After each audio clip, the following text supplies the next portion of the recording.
My name's Cian Barrascal. I'm a lecturer and a teacher trainer here within the School of Education at Ulster, and that's my role. And I do a lot. I work in a lot of different various programs. I work with a lot of teachers from a lot of different backgrounds, but my real passion and my experience lies within English language teaching, because that's my background. So that's why the university's asked me to come today to have a little chat with you. Welcome, Amanda. Good to have you join us. So that's why the university asked me to come today to have a bit of chat with you, because we really want our graduates, I assume the most of you are all students here, to be able to explore lots and lots of opportunities that you can take particularly your bachelor's degree and what you can do with it. And what I'm here today to talk to you about is opportunities for teaching English language. In particular, I'm going to focus on Asia today, but a lot of things I'll talk about can be applied for other contexts as well. What I'm going to talk about today is, and I'm going to keep it simple as possible, because we're only here for about half an hour, and also want to leave lots of time for you guys to ask questions. You can use your mic, you can put them in the chat box as you go along if you think of things. But we're going to look at three real central concepts. So why teach English? Why go and teach English as a foreign or a second language? What's the benefits of it? And then where to teach English, where to go. You know, Rory was just saying there earlier, you know, he wants to go overseas, a bit of adventure, a bit of travel, very like myself when I was an undergraduate student. But we need to think about where's going to suit us on our own personal objectives. And then we're going to look at how we can teach English as well. Now, I can't give you a course on how to teach English today, but what I'm going to do is to talk about the options that are out there for you as students when you graduate. What can you do to gather the skills and the qualifications that will enable you to teach English abroad, and particularly in relation to Asia.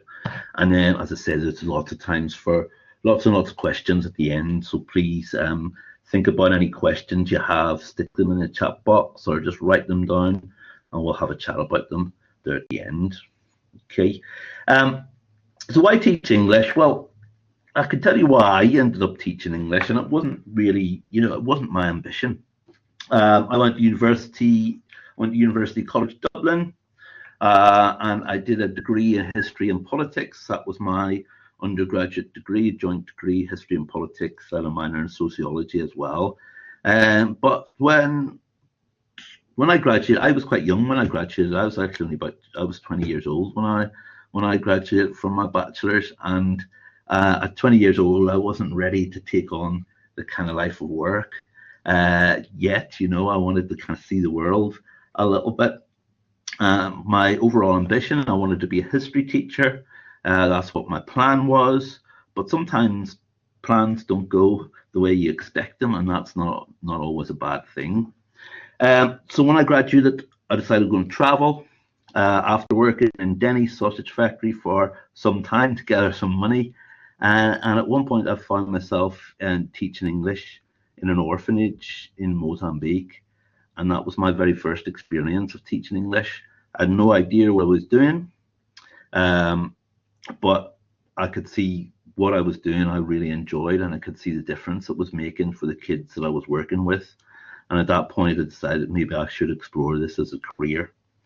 So my job as an English teacher took me all over the world, teaching Europe, Middle East, Africa, but I spent a lot of time working in Asia, particularly in South Korea, and this is why I've been asked to teach today. So why teach English? Primarily, my central reason was travel and adventure. I wanted to see the world. I wanted to experience things that I'd never experienced. I'd never really traveled much outside of UK and Ireland until I was in my 20s, and teaching English gives you this opportunity. It's kind of like a passport to the world. You can go anywhere, and you can get work. You can see things that you would never see. You can meet people that you would never otherwise meet. You build this wealth of like stories and adventures that you have, that that live with you for the rest of your life. And I'm not quite an old man yet, but I'm getting there. And I really enjoy kind of thinking, reflecting back about some of the amazing, crazy adventures that I had, and that's because I was teaching English over there. So, if you do have that thirst to see the world, if you do have that thirst for adventure, to experience things that you'll never experience here in UK or in Ireland, teaching English is one way that you can do that. And it doesn't have to be your career forever. It can be there, as part of your journey. The next reason is the students. Being an English teacher gives you the opportunity to meet people from all cultures, all walks of life, people that you probably never meet in your day-to-day normal kind of 9-to-5 life. And not just to meet these people, but to form friendships, lifelong friendships, to make a difference in their lives.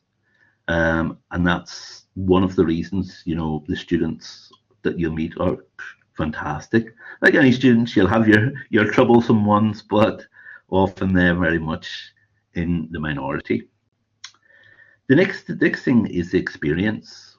And I mean, what I want to focus on here is it's not just the experience of living in another country, of experiencing another culture, different foods, or whatever. That's all amazing. But in order for you to develop your CVs and to be successful, having international working experience on your CV is absolutely fantastic. And that doesn't matter whether you're going into teaching, going into marketing, going into TV, media, every career, when to enhance your CV, to have international experience working in another country looks really, really good. Many of you might be thinking of a general career in teaching, going into school teaching like I was, going into history teaching. And I know when I graduated, I wouldn't have been accepted onto a program for a history teacher, because I just didn't have the experience or the skills or the knowledge that's required. PGCEs that we run here at Ulster are very, very competitive. We have thousands of applications for a very short number of places. So to get onto those programs, you need to demonstrate that you are special. And getting that international experience, that international teaching experience, is something that will help you get there as well. Next part is the language. Language is an absolutely wonderful thing. Without language, we would be nowhere. And one of the reasons why I love teaching English, it kind of made me fall in love with the language. And English itself is such a crazy, interesting language. So it has brought the world together. It's divided the world. It begs, it borrows, it steals from other languages, but it gives so much back. And for many people throughout the world, we take English language for granted, because for most of us, it's our first language, and we very much take it for granted. But for many people in the world, English is not their first language, but having English creates it creates so many opportunities for them. And when we see that happening, that's when we really start to value that language. But all of these things are great. But why do we work? We need the money. And of course, we have to consider that. We can't live on air. And teaching English abroad can actually be quite a lucrative career. And you can find yourself in a very well paid job. a job that will pay you much more as a new graduate than you would get here in the UK or Ireland. It gives you the chance to save money. It gives you a chance to, save a lot of money to come back, to buy a house, to invest, to further in your education, all of those kind of things. So there is the money side of it as well, and that's important. But the last point is probably the most important, and this is why I do it, is that it makes a difference. It makes a difference in people's lives, it makes a difference in people's opportunities, it makes a difference within society, and that's really why I've done it. I'm just come back from Uzbekistan. I was in Uzbekistan there for a week with Professor Skinner, who's here. And the work that we did out there, reflecting back on it, it was absolutely amazing. We were out there training English teachers about inclusion and diversity in the classroom. And that information they're going to feed back into their society. And fundamentally, we're making an impact. So if you want to be a teacher, one of your motivations should be making a difference in people's lives. And if that's not a motivation for you, it's probably the wrong career, and I'll be honest, because the money is good, but you're never going to be a millionaire. So these are just some of the reasons why you can teach English, but everybody's got their own personal objectives. That can be intrinsic motivation, what you want to see, what you want to do, or it can be extrinsic, how you want to develop your CV and your job opportunities. So I'm rambling on, so I need to get to it. So today I'm going to focus on Asia. There's some follow-up workshops coming up, which I'll tell you about later, that talk about Europe and they talk about opportunities here in the UK and Ireland. But today I'm going to focus on Asia. Asia is massive, so I can't talk about every part of Asia. So I've decided to focus on 3 particular areas of Asia where currently there is a strong demand for English teachers. So therefore, these are the areas where you'd be looking for opportunities. And these are East Asia, Southeast Asia, and Asia Minor, or what we would usually refer to as the Middle East. Okay. So we're going to start off with number 1, East Asia. Japan, South Korea, Hong Kong, Taiwan, China, Macau, all of those countries out there. Now, I worked in South Korea for a long time, and I had an absolutely amazing, wonderful experience. And there's so many advantages working out within these countries. And you've got to find where suits you, where suits your personality, where suits you what you want from your social life, not just your job as well. Japan and South Korea, I'll start off here. These are, first of all, they're highly advanced societies with in terms of technology, in terms of infrastructure. When you spend a bit of time out there and you come back here, you think you're stepping back into the Stone Age, basically, because they're light years ahead of us. Incredibly safe societies, in the sense that you don't need to worry about crime. You can leave your laptop on the bus, and somehow that laptop will get back to you. And that's one of the most wonderful things out there.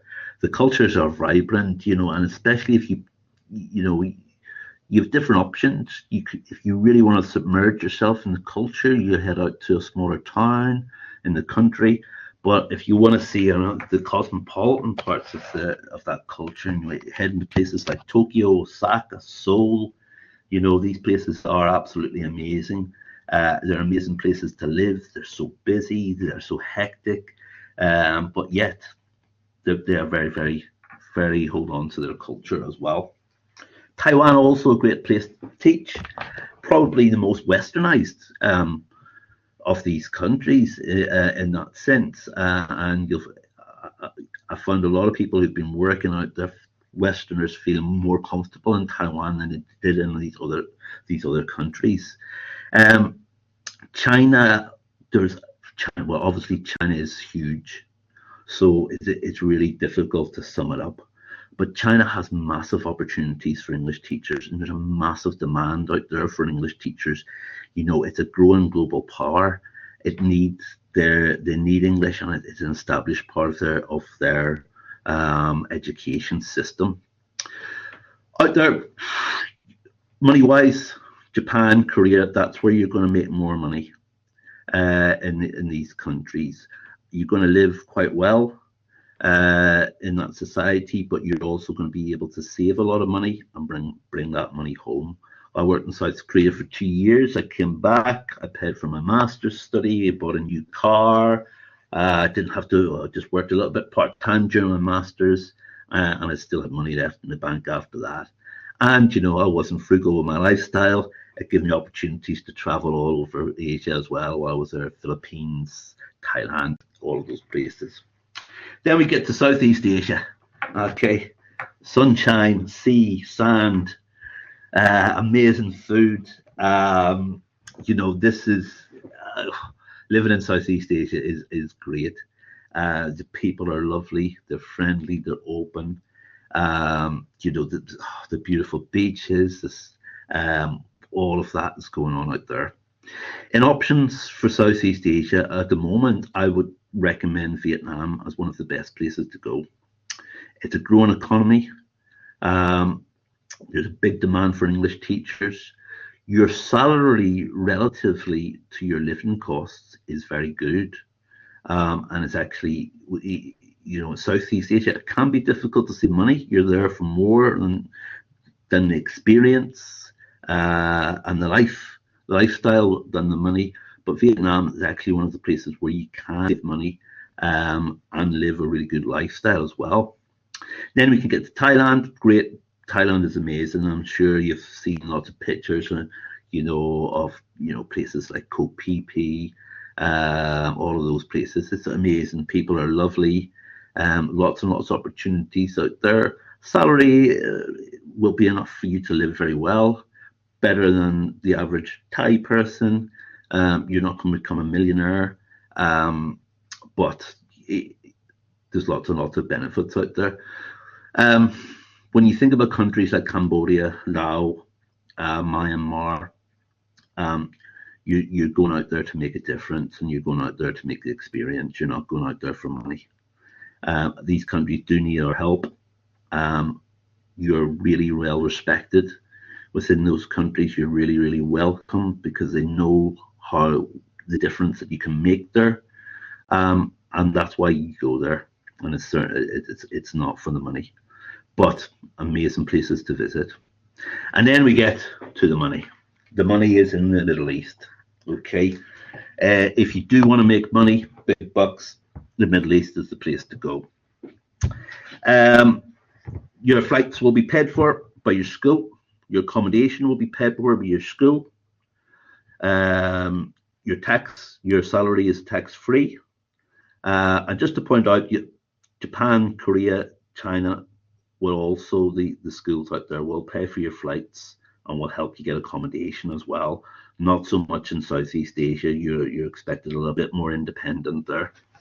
And this is great because especially when you're, you know, a new graduate, you don't have a lot of money. And you think, so, well, I can't really go abroad because I don't have any money. But these give you the opportunity. But one of the things, always check with your school if they will give you an advance on your payment, on your wages, or you need to cover yourself. But when you get to the Middle East, you can make really good money. But you have to make sacrifices for that money. And it's a very different cultural place. Southeast Asia, you know, is the freest. It's the most liberal of the place. Japan, South Korea, they are conservative societies, but there's lots of freedom there too.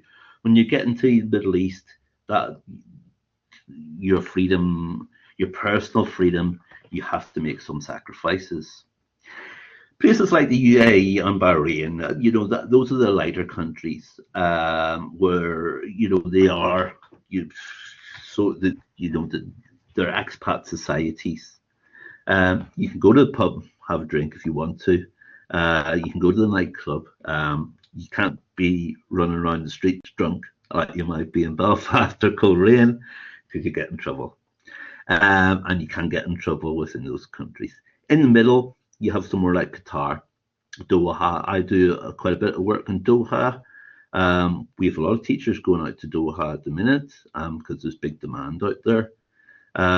It is not as liberal, it's not as free as places like Dubai, but you know there's a certain sense of freedom. You don't feel that restricted. You just need to be careful and very careful of respecting the culture and religion there. Now, if on the extreme side is Saudi Arabia, here you will have much less freedom. You know, alcohol, things like alcohol are illegal. As a woman, we've a couple of girls here, you know, you will need to consider covering your head wherever you are in public and things like that. But, you know, for a lot of people, that kind of suits them. You know, they're not partiers. They want to go out, they want to make money, you know, they want to go to the gym, work out, all of those things you can do. And Saudi Arabia, you can make some serious money. I know guys went out to Saudi Arabia. They just put their head down, work for 5 years, come back to the UK and buy a house. And that's a prime motivation for going out there. Okay, so those are the countries. I'm nearly out of time already. So how do we teach English? Okay, in reality, I'm going to be completely honest with you with these things. Okay, in reality, countries with massive demand like China, all you need is your bachelor's and they will give you a job. As long as you've got a UK bachelor's degree, you can get a job out there. Okay, it won't be a highly paid job. It won't be in a big respectful institution, but you can get a job. But just because you can get a job as a teacher doesn't mean you can teach. And I would thoroughly not recommend going to a country without getting some foundations of teaching knowledge, because you'll find yourself in all sorts of trouble, and you might not hold on to your job. Now, the next stage up is your online TEFL. There's thousands of these courses out there. Just stick them in Google, you'll be bombarded. I'll be honest with you, a lot of these aren't worth the paper that they're written on. They're not accredited. They're usually just run by private companies. They're money-making schemes. They're better than nothing. They will give you some foundational knowledge, but they don't prepare you for a classroom. You know, and you can't learn from an online course how to control a bunch of 16-year-olds in that classroom. Your next stage up then is the certificates, your CELTA or your Trinity Cert TESOL. Now, these are intensive teacher training courses. If you think about them compared to university, they are level 5 certificate programs, so they're the equivalent of 2 second-year university modules. That's what the equivalent they are to, and that's the equivalent part of work that you need to do with them. They're respected worldwide. They give you some good foundations. They won't teach you everything you need to know. They just get you ready for an immediate classroom. You could do about Belfast Met run CELTA, International House run intensive CELTA in Belfast. When I mean intensive, I mean intensive. That's 4 weeks of your life that you should wipe out everything out of your life. If you've got kids, you've got a job, don't do it. You won't manage. Trinity Cert TESOL, Northwest Academy up in Derry do that also. And it's about, I think they're about £1,600 at the moment. Okay, so good courses. Your next option then is your MA TESOL. Now, MA TESOLs are funny programs. These are your master's degrees. These are the ones that will get you the best jobs, the most highly paid jobs, the jobs with the best holidays, the jobs that everybody else wants around you. You know, university jobs, working within companies, those kind of senior jobs within schools, private schools, those kind of jobs. Now, there are a number of MA TESOLs throughout the UK, but the programs differ a lot. For example, I did mine at Queen's. It was an MSc in TESOL. It was a completely theoretical degree. And for that reason, they only accepted people who already had the minimum of 2 years experience in the classroom. So a lot of MSOs won't take you on unless you're already a teacher.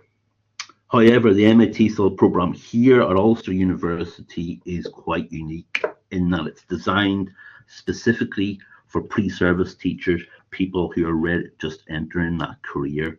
I'd love to, my time's run out, I'd love to spend a lot of time talking about it, but I've worked in MA TESOL programs throughout the UK, and the one here at Ulster is really, really special.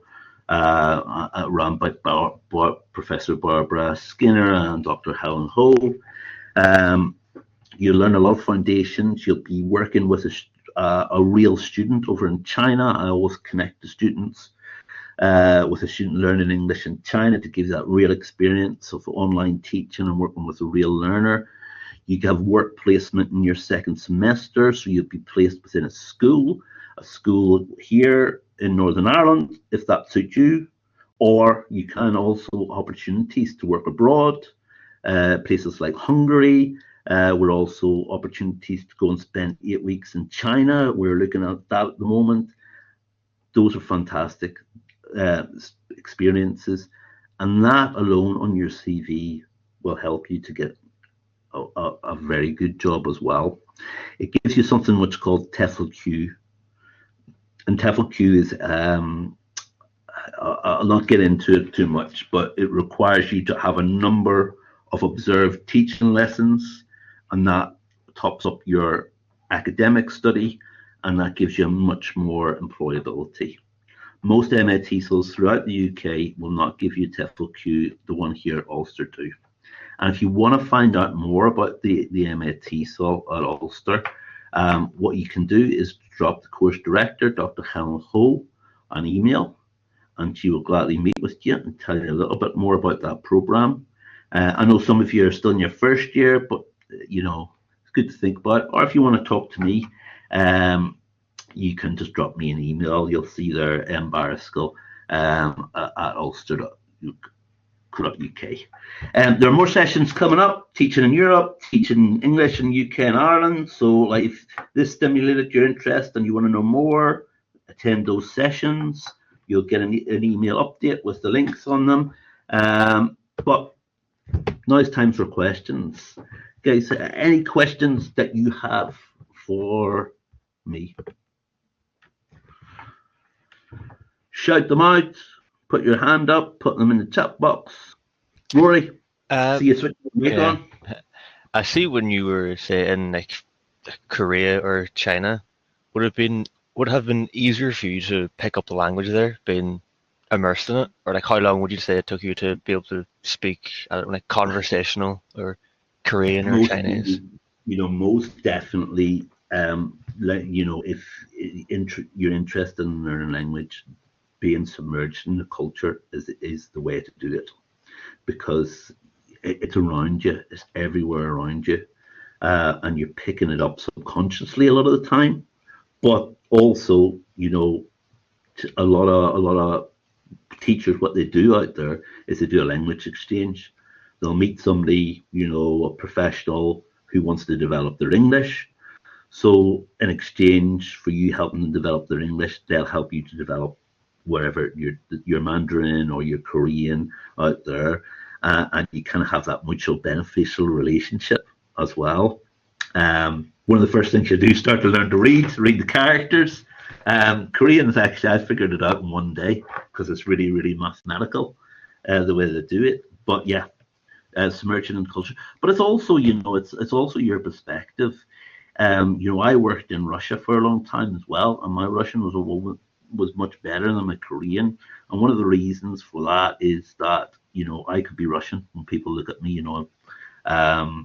so I was always spoken to in Russian, and Russians are really impatient as well. So if you can't get your answer back to them, they kind of lose interest in you. Whereas when you are in Korea and China and Japan, those places, automatically they know you're not Korean or Japanese because of your ethnicity. So they do have that patience with you as well to learn it. But yeah, if you want to learn the languages, go to the country. That's the best way to do it. Good question, Rory. So that's a correct question from Rory. Anybody else got any questions here?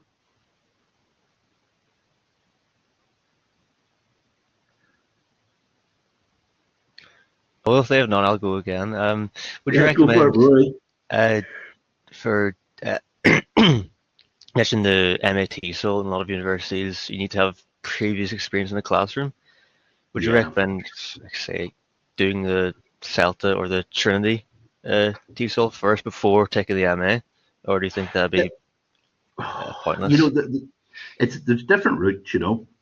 There's different routes to do it, and that's why, you know, I'm not a salesperson. I'm not here to sell you the MA TESOL at Ulster. That's not what I'm want to do. You know, I'm here to show you the different options. So, you know, you've got the option of doing something like your CELTA or your Trinity cert, going and working and finding out, you know, if this is the career for you, and then coming back and maybe doing an MA TESOL, or you have the option to do the MA TESOL at Ulster straight away, and that's going to really prepare you for the classroom and also give you much more better opportunities than you would just having a CELTA or a Trinity cert. So, you know, you're coming in way more qualified than you would just with those level 5 certificates, and that massively increases your opportunities. It's kind of like you get to pick and choose your job, rather than you having to apply and hope with lots of other teachers trying to get the same job. You know, you'll be able to actually say, well, you know, that salary's not good enough for me, or those holidays are not good enough for me. I want something better.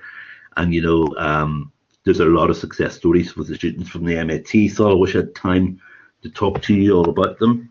But a lot of the graduates here have ended up with really good careers coming straight out of an MA TESOL.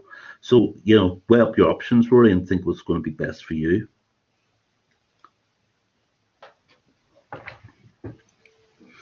Okay, lots of really good questions there. We're nearly out of time. Sorry, Barbara, did you want to say something?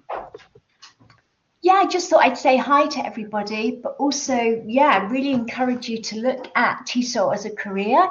And I think myself, Kane, and Helen, who's also online, are great examples of people who've progressed through different TESOL career pathways, but we've all got very interesting jobs. We're working in environments that support us and allow us to develop really interesting, great projects. You know, I started off teaching English in Portugal years ago and turned down the idea of doing a PGCE in English literature and language because I fell in love with teaching people from other countries and being in other countries and having the opportunity to learn languages in other countries. And teaching in a sort of secondary school, it didn't appeal to me after a while. So, you know, I've really enjoyed my career so far and got a lot of great experiences and great parts of my job. So all I'm trying to say is you can all do that too. Absolutely. It's definitely a great career in education if you just want to opt out of the normal sort of PGCE, primary school, secondary school route. I'll just said my piece, but I'll actually be seeing you in the other webinars that we've got planned as well. But, you know, really great that you're here and have a really serious think about it. I would. It opens lots of doors and may lead to something that is a lifelong career, like for us.